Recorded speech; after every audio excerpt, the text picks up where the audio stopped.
What is going on, guys? Today on the Buva crew, we're doing something a little bit different. Today's video is actually a requested video by a viewer. So if you guys have video ideas, leave them in the comments because I do read them, I do look at them, and I do write them down. So when I need a video idea, I have stuff to pull from. So this was a requested video by a viewer. He asked if I could do like my top hunts or top deer kills. So today I compiled the list of my top 5 deer kills. So number 5 on the list, we're gonna make our way to number 1. Number 5 is my first deer kill. It's always a very memorable hunt. So what happened was I was hunting with my dad. Opening day, we had hunted the morning hunt. We didn't see any deer. So we went back out in the afternoon and we sat in this tree line by this hayfield. We sat there till about 4 o'clock. Some doe came out. There were actually 7 deer that came out. The 5 biggest actually came right towards us and they were about 75 yards. And me, not really knowing a whole lot about hunting at that point, I totally whiffed at 75 yards.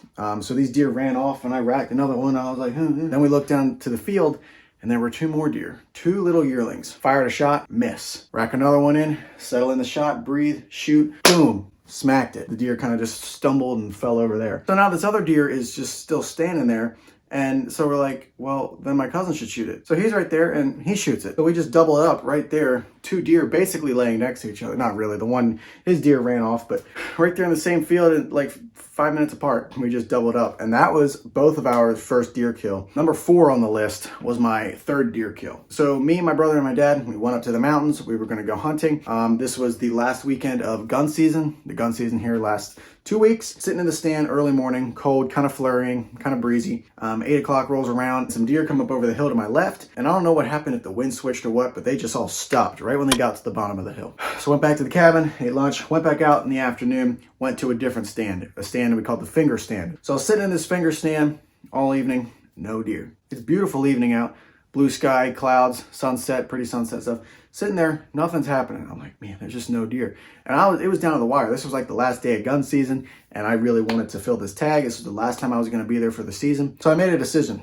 I was like, I could sit here the rest of the evening, or I could climb out of this stand a little early, go down to the hayfield where I shot my first deer, and see if there's anything standing down in there. And I did just that. I get out of the stand, I walk out the finger. It took me about 15 minutes to get out of the finger and out into the open. And right as I crest the hill, I look down and there's 2 doe standing down in the field. So I get down, crouch, start crawling. A little bit later, I take my pack off, keep crawling. A little bit later, I take my hat off, keep crawling. A little bit later, I take my coat off. At this point, I'm about 120 yards from these deer in the wide open hayfield. So I get set up.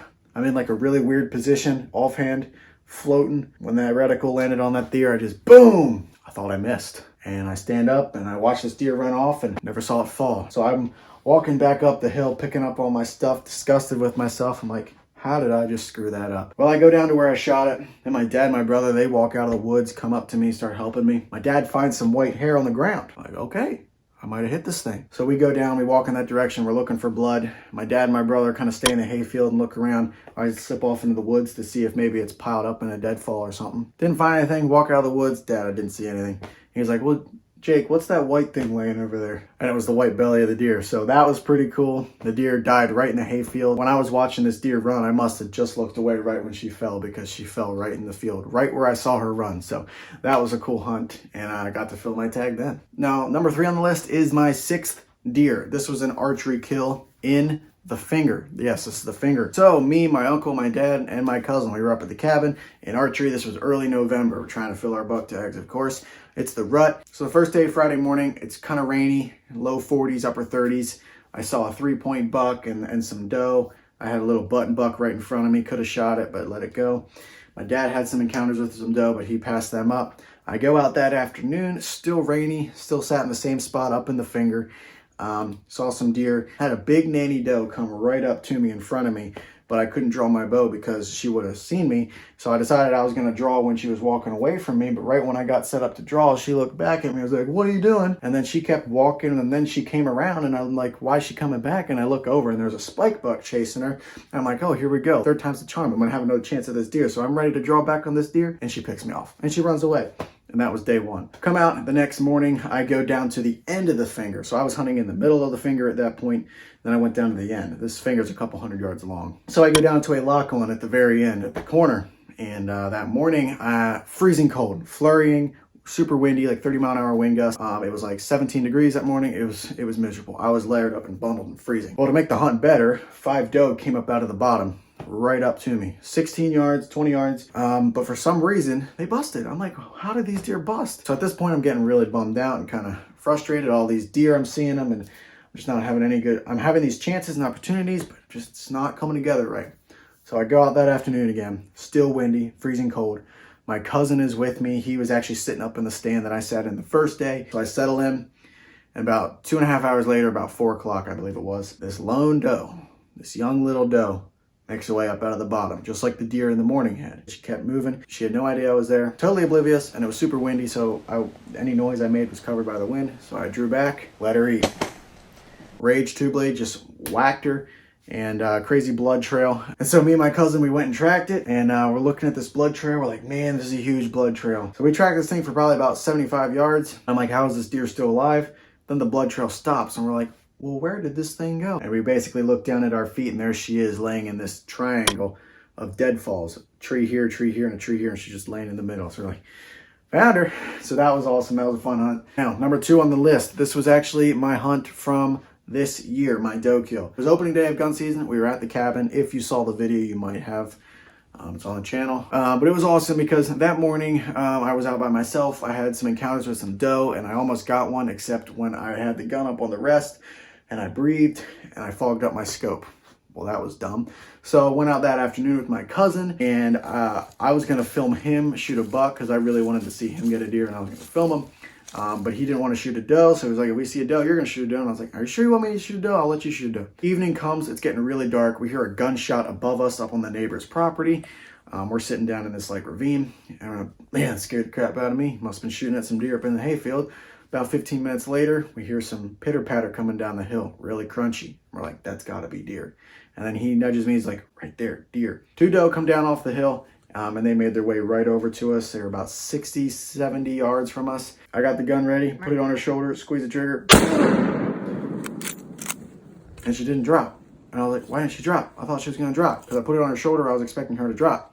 Well, I must have just clipped the one shoulder, because this deer goes running, and then I lost sight of it. We get out of the stand, we go over to where I shot her, and there's blood and there's flesh everywhere. And we walk, and about 50 yards, there she is piled up.